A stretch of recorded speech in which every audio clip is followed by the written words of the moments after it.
Topic today, why should I certify? The whole goal over the next hour or so is to give you a couple new tools, a couple new resources so that you can better answer that question. I know that's the most common question that you get because you guys relay that all back to us, and we know that we get that question a ton. So before I get started, just a quick kind of note about myself here. My family owns 2 bowling centers, so I literally grew up in a center. Started working at the center when I was 14. I've bowled almost every version of the sport you can think of, collegiately, so forth. I didn't have a chance like Beth to bowl Team USA trials, which would be a new exciting thing, but if it's been possible to be done, I've had a great opportunity to do it. Here at campus, I'm celebrating my 7th year. Spent 5 years in the rules team, answering rules questions, so I'm happy to do that as well. But as far as this topic is concerned, again, we're here to help you answer this question, to give you new tools and new resources. So to kick things off, we're going to ask 2 questions. And I'm going to get you to do a raise of hands here because I want to see where we stand as a group here in this room. So for our very first question, scale of 1 to 10, 1 being low, 10 being very high, how important is it to your association that your own members understand the value of USBC membership? Again, 1 to 10, how important is it to your association that your membership understands the value of USBC membership? Everybody got their number. All right. How many say that this is at least a 5? 5 or higher. All right. Keep them up if it's a 7 or higher. Still got everybody in the room. All right. 9 or higher. And 10. This is the most important thing to your association, that we understand the value. All right. So we're a full 10 here in this room. All right. Let's go on to the second question.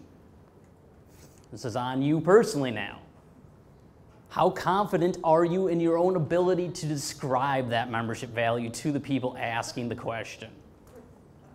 How comfortable, how confident are you in your own abilities to relate that back to that membership when they're asking you?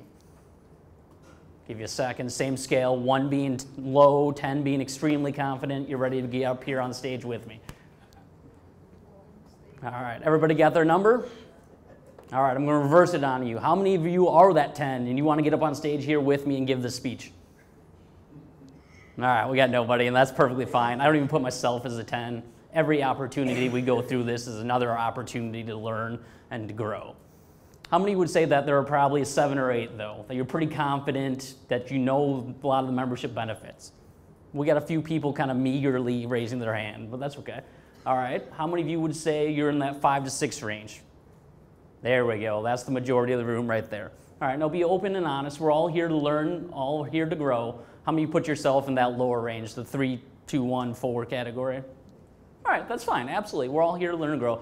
But I'd say we're here in this room, we're probably in that 5 to 6 range overall on average. So if we talk about that gap between how confident and comfortable we are in describing it compared to where we want to be, this is a 10 on the importance range. We got a 5-point difference between where we are and where we're hoping to go. So that, again, is all about why we're putting this on today. And I can tell you from experience and from the past couple years, that importance level is not only in this room. It was the same for the past 2 academies we did. And I can tell you Mike and Dave would agree with me, no matter which association you go to across the country, this is a very important topic to everybody.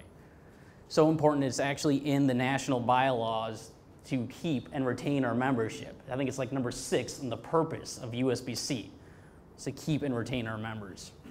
We did a couple seminars 2 years ago at USBC convention on recruitment and on retention. But I can tell you that our ability to relate the value of USBC membership, that's the foundation. That's the bedrock on which we have to build those additional skill sets. So until we're comfortable and confident in this information, we can't help to recruit. We can't do those additional activities. Does that make sense? Everybody on board? All right, excellent. So, Dave and Mike did an excellent presentation yesterday about fundraising. So I want to talk to you about what are some of the programs, what are some of the services that you hope to continue or hope to improve on if you can keep more of your membership.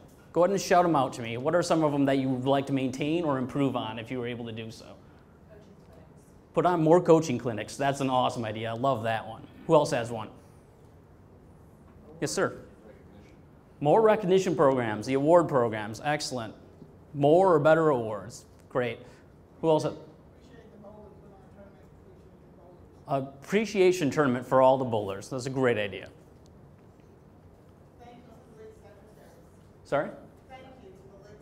Thank you notes to the league secretaries for what they do. That's an amazing thing, and we'll hammer that home later with another presentation as well. Those are all great, amazing ideas, and you guys hit a lot of these. Here's a couple that we think are pretty common throughout the industry. You know, the stronger recognition programs you guys had, additional tournaments, adding revenue to those, or hosting more, of course. You guys mentioned that. Increased marketing and promotion. You know, let's have that message in the bowling centers, outside of the bowling centers. That way, when we're not there personally, we still have that messaging speaking on our behalf. It can be very powerful for us. Another thing we didn't mention, you know, increasing the leadership within our association. There's typically two ways you can increase the leadership in your association. You can go out and recruit new members, new leaders, hopefully, or you can provide education and training to the ones you already have. This is a great opportunity here, but you can continue to develop the other board members that you have as well. So just some things to keep in mind. Now, I did mention that we've done several seminars and convention on this topic previously, on recruitment, on retention. We have the slide shares out there telling you the membership benefits. So when somebody comes up and asks you, what do I get for my money? What are some of the things that you tell them? Once again, go ahead and shout them out to me. Rules and bonding, excellent. Awards? Did I hear that? Awards, okay, awards is fine. An average that you can use anywhere in the country, absolutely. Certification of bowling balls. Bowling balls, equipment approval is a key benefit that we all get. Membership benefits up here in the front. Center certification, absolutely. You guys put a ton of effort into go and check those lanes every year. That's a key benefit you provide. Charitable donations, BVL, Bowl for the Cure, absolutely. Great, great. Anybody else have anything? You guys hammered a lot of these. Look at that huge list. This is even the full list of everything that we do for this amazing industry. And in general, that's the way we've always trained you to talk about these things. When somebody asks you, what do I get for my membership benefits? The first thing we've always trained you guys to do is to list everything that we do, right? We're going to tell you everything we do for the whole sport and hope that you care about a few of them. If you're lucky, you won't get feedback and argument over the things that you don't care about, if you're lucky. But I'm here to ask, is this the best way to do this? Is this the best way to go out there and present our membership, what we do? Too much information, good, right? Well, obviously here we're presenting the seminar. It's obviously not the best way to do it. So what can we do better? I'm going to give you a couple tools, a couple resources here. First, I'm going to help you break down that list. Break it down so that you understand it better and that you can relate it back to your membership better. Second key benefit, I don't want you to give that same exact list to every single bowler. I want you to know the bowler you're talking to. That way you can specify it. You can make it individualized to that bowler. You don't talk to a scratch bowler the same way you talk to that beginning bowler. Beth highlighted that hugely, right? Same thing applies to our membership benefits. We touch so many people in so many ways. We can individualize that to our beginner bowler, or just run the mill, I want to have my Miller Lite bowler, compared to our scratch bowlers who are bowling the Open, the women's championships. So that's the second key benefit. So that very first one there, how are we going to break down this list? How are we going to make it easier to understand? Well, what we did is we took that big giant list and we broke it down into 3 categories, as we like to call them, 3 buckets. The first bucket, what's in it for me? And when I say that, I'm talking about me as a bowler. What do I get directly that benefits me? What do I get that benefits me in my wallet, maybe? The second category, what's in it for others? These are other groups, other organizations that we provide service to that bowler cares about, that impacts that bowler. And then the third key benefit, of course, is what's in it for the sport overall? what items, what services do we provide to our sport that impact that overall. So let's dive into each one of those buckets here and go into them a little bit. Now, for each one of these buckets, we're going to dive into, first and foremost, what we do as the national governing body. That's who we are. That's the reason we exist. We're the national governing body for the sport of bowling, right? Does everyone agree with that? Good. We have to be able to talk about these items in an impactful manner to our membership because that's the reason we exist. We provide rules, governance, and standards to all of our members. We impact every member every single time they get on the lanes. Pick up their ball, spin it around, show them that approval logo on the ball that Tom and the group and the equipment specs researched and measured that bowling ball. Take them 10 feet down the lane, show them that permit number on that lane panel, that synthetic lane panel. Take them another 50 feet down the lane. Pick up a pin, spin that around, show them the permit number on that pin. We touch every single bowler every single time they get on the lanes. What are some other things we do? Of course, membership rewards. How many of you have visited our rewards page on bowl.com within the last 6 months?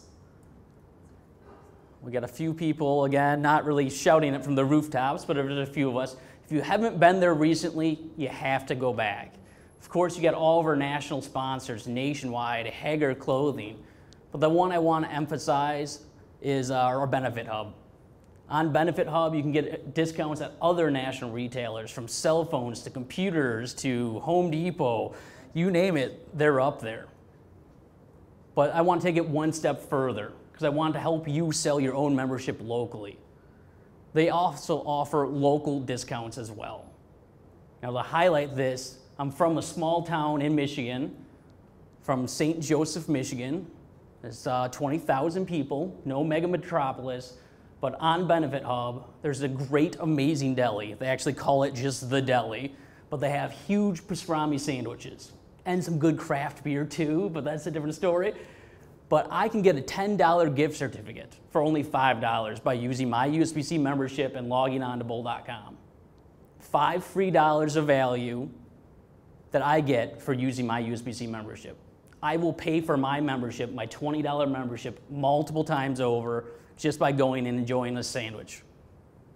Now, if you have that in my small town of 20,000 people, odds are great that every single one of you has a similar restaurant that you can highlight to your membership as well.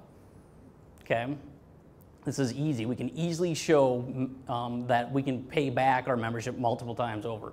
There was a gentleman at the very first academy that was telling me about how he used Benefit Hub at Home Depot. He had saved, I think, 5% off his purchase. 5% was more than his $20 membership at Home Depot. So again, go and check that out if you haven't already done so. Key, awesome stuff on there all the time. Stephanie. Then on a local level, we've expanded the rewards program to some of our local small businesses. Absolutely, yeah. I mean, that's a great thing. Don't think that you just have to use Benefit Hub. A lot of you go out there, and I know there's those benefit cards. We talked about Dairy Queen yesterday, that you can go out there and you can get with proprietors and other business owners in your area to partner with them and to offer further discounts and further benefits back to your membership. That's a great point. Membership support. These are all the things that you do on a Tuesday night when you're just out there trying to bowl and people are coming up and asking you questions, right? I know you get asked them. I know I do when I'm bowling. How many of you verified an average last year? Right? These are things that you impact the bowler when directly, right? You verify that average directly. You help them out with their membership card. How many of you printed the membership cards for the bowlers so they don't have to fill it in? Right? It makes it easier for you to read, but it's also a benefit for them as well. You took the time to do that so they don't have to fill it in. These are key ways that you, again, touch the bowler directly. Last one, of course, we talked about this a little bit yesterday as well, all those recognition programs, right? Whether that's the award, or I like to go back to what David mentioned yesterday. It's not always about what you give. It's about being impactful, like Beth said, getting on that microphone and being excited, really recognizing the bowler for that achievement. It is an achievement in their eyes regardless of what you give them, whether it's a magnet, a patch, or nothing. If you're excited about it and you really want to mention that Paul did a great job shooting 275 last week, they're going to be excited about it. It's not always about what you give, it's how you do that. Let's go into one other bucket here. Let's go on to the next bucket. And that bucket, I just like to mention this while we transition here, that bucket was talking to that bowler directly. Each bucket we go on from here on out gets a little bit further from the bowler, but that doesn't make it bad. When we talk to the membership benefits, we want to be able to talk to all three buckets. So just keep that in mind that, talk to all three buckets. Don't think you have to stay in that first one because it's the most impactful. So when we talk about what's in it for others, when we talk about our governance once again, these are things we do for the league and tournament levels directly. Maybe you helped a league out with a non-pay case and helped them retain that prize money that would have been lost. Maybe you helped out with a tournament appeal or protest. Got that tournament paid out sooner than it would have been if you didn't help. There's a ton of ways that we help out our leagues directly, our tournaments directly, from a governance standpoint. We offer that rules assistance on that Tuesday night, right? Like I just got done telling you about. This was mentioned earlier. This also includes all the great work that we do for our charitable organizations. Bowl for the Cure is bowling's, charity. Started by WIBC back in World War II to help our veterans out. And that's still their mission today, is to help our veterans when they come back after serving. Who here doesn't want to support our veterans? This is a no-brainer when you're talking to your membership once again. Everybody wants to support our veterans. And if you can talk to them and tell them the great impact you're having in your own community, we can all get behind that. The same thing can be said for Bowl for the Cure, right? Everybody in this room has been impacted by cancer in one way or another. Same thing for every single one of your members. Again, if you talk to them about the great charitable work you're doing in your own local area, an easy sell, easy sell. I was just at convention in April, and some of the most impactful stories I heard were about Special Olympics. If you have a program in your area, you know what I'm talking about. These kids, these young adults, man, they love our sport because it is a sport for absolutely everybody. And again, if you can mention that types of stories, those impactful stories, it's just so amazing what you can do. How many parents do we have in our room? Awesome. How many of us got started because our family asked us to bowl? It's a no-brainer, right? It's another key thing that we do for other groups. We impact our families. We are a family sport. Almost everybody got started because somebody asked them to. Another key thing that we help do. Each year, we give out over $6 million in scholarships through our SMART program. How many other sports have that opportunity? Next to none, right? We are the only one that has that at a local level. Again, and I know everybody in this room probably has a scholarship opportunity. Tons of boards give them out. It's not only at the tournament level, but at the annual meetings where you're giving out the scholarships. I know what happens because I've been to those meetings. Hall of Fames, much smaller organization, much smaller group, but it's a group that has impact on our sport. Recognizing that people have dedicated their entire lives to the sport is powerful. And people like the fact that we do that, right? Not only the people that are, gifted on the lanes, but people like yourself who've dedicated their lives either through league officers or on the board themselves. Amazing stories once again. So let's take it one more bucket here. Let's go out to what we do for the sport overall. Now again, let's start off by talking about what we do for a governing body. What do we do as the governance structure here? These are things that we do because they're the right thing to do, not because they impact any one single league or any one single tournament. Mike Spridko at this year's convention introduced an amazing quote from Mark Twain. It's never wrong to do the right thing. That's why we do these things. That's why we have a rules team here from 8 to 5 every single day to help you out. That's why we offer bonding. Does that bonding cover any one specific league most of the time? Any one specific tournament? No, we do that because it's the right thing to do for the sport, right? Why do you go out and certify the lanes? You do that for one specific league? Do that for one specific tournament? No, you do it because it's the right thing to do, to have an equal and fair opportunity for everybody every time they get on the lanes. When we talk about governance, keep that in mind. We do these things because it's the right thing to do for the sport. Integrity of the game. Another key thing that, Roger just got done talking about a portion of that. Youth development. How many people here in the room know that there is an agreement between USBC and BPAA to help fund our youth, right? Multi-million-dollar agreement was started to help fund that. That $4 youth membership is partially helped out because everybody in this room and all of our adult members, right? If you can explain that your adult membership is helping grow our sport, literally provide a future for our sport, it can be impactful. We're talking about starting off on like the low end, Bowler's Ed program that Roger was talking about. USA Bowling, if you ever had a chance to talk to Zach, can be huge. It's a great way to introduce kids to the sport. And then from USA Bowling into junior gold, high school bowling, bowling collegiately, we got a great development ladder that keeps kids engaged and continues to help them grow in our sport. And of course, membership support. I throw this one back in there because not every single item fits directly and neatly into one bucket. It overflows and spills into other buckets and other categories. Just because you didn't help out one single person with membership support, maybe you didn't verify their average, doesn't mean that it's not the right thing to do. Again, this is the reason we have our rules team, and we have a whole team, Jeannie and Rosa, up and upstairs helping out with membership benefits.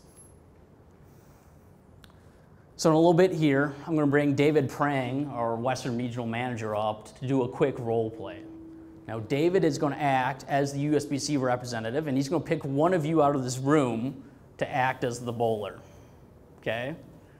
Now, the bowler is going to ask the question, what do I get from our membership? And Dave is going to do his best to explain that. And I want you to pay attention to this conversation. First of all, I want you to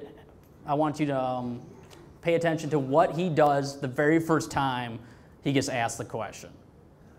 But then I also want to see if Dave can hit all three buckets.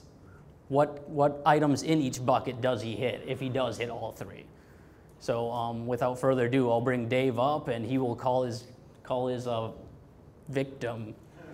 Victim, I like that. I like that. Well, anyway, the victim happens to be sitting right here, so Lynn, you can hold that, would you?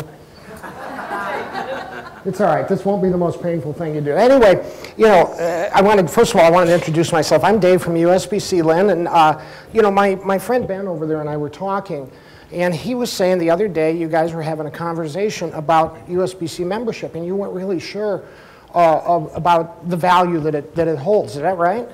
That's right. What do you do for me? Well, that's a great question. What do you do? What do you mean by what do you do? Me personally, or who are you talking about? What does the USBC do? USBC. Okay, well, the obvious thing, and I think you already know this, USBC is the national governing body of the sport. We provide the rules and the specifications and things to make bowling fun and fair for everybody. And I think you realize that rules are important. You bowl league, don't you? And you want everything to be on the up and up and fair for your league, right? You don't want anybody to have any, advantages or anything. You don't follow the rules. Well, that's a really important thing. But let me ask you this question: you yourself, how'd you get started? What started you in bowling? My girlfriend asked me to bowl, so we get to spend time together. Is that right? That's very cool. You 2-3 years ago, a couple more than that, maybe. A couple more than that. So you've been bowling a little while. Well, that's really neat. So obviously, it's one of the great things about bowling is the friendship and the family and the fellowship and things that it provides. And I found in my experience that your story is not uncommon at all, whether it was a family member or a friend or a coworker, somebody that's asked you to come and bowl your league. That's how we get in, and I think that's one of the unique and really great things that we have about our sport that makes us different than others. So, and you're from Loveland, Colorado, right? Yes. You know, I was there one time at your Hall of Fame banquet. You guys had a really great Hall of Fame banquet. I think you and I have a mutual friend in Gary Coy. He's one of your Hall of Fame members, isn't he? You know, what a great banquet that is. And you know, your local association runs that Hall of Fame and has that thing there to recognize the people that truly deserve to be recognized for what they've done over the years. You know, it's a pretty neat thing, isn't it? I think that it probably means a lot to you there as your friends and the local people you bowl with are part of it, right? Yes. Now, do you got any kids or anything, or? Yes. You do. You got kids? Do they bowl? One. One of them bowls. That's good. Grandkids? Yes, two. How does that happen? Goodness gracious! Started when you were like 12. Yes. It has to be exactly. What is it? The grandkids bowl? No, not really. Not really. Not yet. Just not interested. But. They're hunters, fishers, kids. Oh, hunting and fishing, that's an important thing. Colorado, I get it. You know, you got some beautiful rivers coming down the mountains there from Estes Park and stuff like that, you know, some pretty good stuff. But you said you have one son that bowls? Yes. And he bowls league still, or has at some point? Actually, we just got him started. He's 35, and we just got him started last year. Really? Wow, that's amazing. Well, that's good. He loves it, so that's cool. And you know, you've been bowling obviously for a little while yourself. So what it is, you really want your son to enjoy the sport that you've had and be able to take it forward, and then maybe the grandkids will bowl at some point. Yes. That'd be great, because you know, obviously one of the things with the grandkids is USBC membership offers some great opportunities for youth and youth bowling, and the opportunities are just endless today. For what can happen, and are you aware of the scholarship opportunities that bowling offers kids today? I think that's wonderful. That's really a super thing, and it is. You know, we've got the SMART program that holds money for the kids to go to college with. You know, bowling is unique because, again, all the kids can earn scholarship money, not just necessarily the quarterback or the star pitcher. All the kids can, and what a neat opportunity that is. So that's pretty neat. So definitely would be something you'd want to probably support for them, wouldn't you think? And then let me just ask you also, locally there, do you guys do any charitable stuff? I think you have don't you have Sweetheart? Don't you hold a, Sweetheart's a bowling center, by the way. Didn't want to get off there. But don't you guys have isn't it a BVL tournament or a? Yes, we do BVL, and we've done several things for Bowl for the Cure. And Bowl for the Cure, that's pretty good. So your association, your members really support these charities because you think they're important to do, don't you? Yes. Well, good. I'm so glad to hear that. You know, I could talk about this all day long. Yeah, I kind of really get into it and things, but just that little discussion there, has that given you an idea that there's some really good value in USBC membership? Yes. That's good. Well, you know what, tell you what I'm going to do is, like I said, I know you got some things to do here today, but if you ever want to talk further about it or anything, maybe you'd be interested in getting on the board. Maybe you'd be president of your association someday. Wouldn't that be neat? And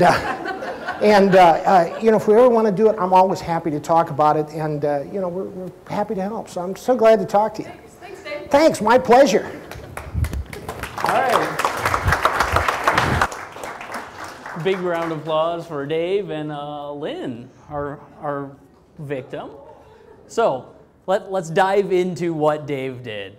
First of all, what was the very first thing Dave did when he got asked the question, what do I get for our money? He did one thing before he did all those things. Okay, he introduced himself, but when he got asked the question, what did he do? Okay, let me introduce the topic to you. When the very first thing Dave did when he got asked the question is he asked a question. He turned it right back on Lynn. And I want you to keep that in your mind. That's a key thing here. When we get asked the question, what do I get for my money? I want that to be your very first response as well. When you get asked, what do I get for my money? I want you to ask them a question. It takes the power and gives it right back to you versus being on that bowler. You've switched the conversation in your favor. And in addition to that, not only does that power switch with you, but now you're having a conversation. You're getting to know that bowler. You're asking questions. That gives you ways to get into these categories that we just talked about, whether that's youth development, whether that's scholarship opportunities or Bowl for the Cure. You know, those are the ways you have those conversations, by asking questions. Okay? So what is the first thing we're going to do when we get asked the question, what do I get for my money? Ask a question. All right, I'm going to say it again because it wasn't very powerful. What are we going to do when we get asked the question, what do I get for my money? Good, all right. So did Dave hit all 3 buckets? Okay, what did he represent? What did he say for the what's in it for me category? Rules? Good. Fair, good, okay. What did he say for the what's in it for others category? Family, bold for the cure, BVL. Smart, absolutely. He did a great job with that category. What did he say for the what's in it for the sport category? Youth development, right. Yeah, he tried to get in the youth a lot. You know, it wasn't working out for him, but he did ask the questions to dive into that category. Absolutely. So, keeping those in mind. So if we go out there and we say, you know, like we've trained you to do in the past, if we go out there and somebody asks you the question, what do I get for my money? And you provide them the entire list of everything we do, is that going to, you know, be the best use of your time or your membership time? You get a limited amount of time in front of your membership, right? We want to be talking to things that impact them directly. We don't want to have key things that they can argue back with. I don't use my average, I'm not a tournament bowler. Well, then we shouldn't have been talking about that, right? If we give them the opportunity to nitpick the list, it's going to waste our time and theirs. So let's be most impactful that we can during our time. Another key thing to talk about here and why we say this, it's not only about what you say, it's about how you say it, right? A lot of these times we're there at a league meeting where we're just providing a service. We're not the ones hosting these meetings in some cases. We're just out there providing a service for these members, trying to answer this question. So it's not only about how you say it, it's the manner in which you say it. It's about having a conversation.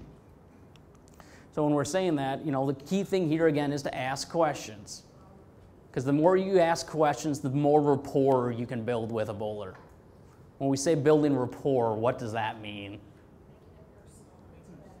Absolutely, making it personal, individualizing it. It's about building and growing yeses is a common way we say it. The more you have in common with that person that you're talking to, the easier this conversation is going to go. Right? I had a gentleman that was probably sitting over where Elaine is, over here at this table the last time, and he said, well, how do I have this conversation when up there with just a bunch of vultures? Right? Well, I can understand that, but the key again, ask questions. That way you can take some of the power back and you're not on your heels anymore. You know, you're not back up there with your shield up. The more we're just having a great conversation with Robert, and Robert's my best friend in the world, you know, the easier this conversation is going to be. Because I know when I'm sitting down with my best friend and we're talking bowling, I can go on for hours and hours and hours. And, you know, the benefits just spill out of me like no tomorrow. But when I'm back on my heels, I'm not having a conversation, I'm trying to defend myself, you know, it's a bit tougher. So we want to be having individualized conversations. And again, conversation, the tone and how we say it is just as impactful as what we're saying. So what are some of the questions that we can be asking? What are some of the key topics that you can help to build that rapport, to have those conversations? What area of town do you grow in, or do you bowl in? You know, for some people that only have one center, this may be a no-brainer, you know. But how many people in this room know every single member in their association? Yeah, there's a few people, and that may be a stretch, because I can tell you for even the tiniest of associations, knowing a couple hundred people is not easy. And especially on a personal level where you're having a conversation with them, it's next to impossible. Get to know your bowlers. What town do you grow in? Are you a military veteran? You know, do you have family? These are ways, again, that you can get to know your bowler and have a great conversation. How long have you been bowling? Who got you started? Dave did a great job with those questions as well. Do you bowl tournaments? Do you have kids? You know, again, the more questions you can think of, the easier this is going to be. Another key thing I like to say is, if at all possible, ask questions that you know you're going to get a lot of yeses for. When I asked you how many of you want to support our veterans or don't support our veterans, you know, I'd say that knowing that nobody's going to raise their hands. I know everyone in this room is in favor of supporting our veterans. So you can do that same thing. If you're up in front of a group of league bowlers, you know, you want to ask questions that you know the answer to already. When I asked how many of us are family members or have kids, you know, I know that a large portion of this audience is going to have kids and our parents. I'm asking questions I know the answer to. That way I can build yeses. I can build that rapport, right? I don't want to ask questions that I know is going to get me in an argument. So, got a great metaphor for us. When we started this conversation off this morning, I asked how confident you were in your own ability, how comfortable you are describing that membership benefit list. And we said we were about a 5. So I'll say we are this rough, uncut diamond up on the screen today. What is it going to take to change ourselves from this rough, uncut diamond to a beautiful, shining gem like this one here? Practice. It's going to take time. It's going to take effort. It's going to take energy. You know, and that practice can't just be doing whatever you want. It has to be focused. So in a little bit here, we're going to take some time to do practice. We're going to do that role play that Dave just got done doing.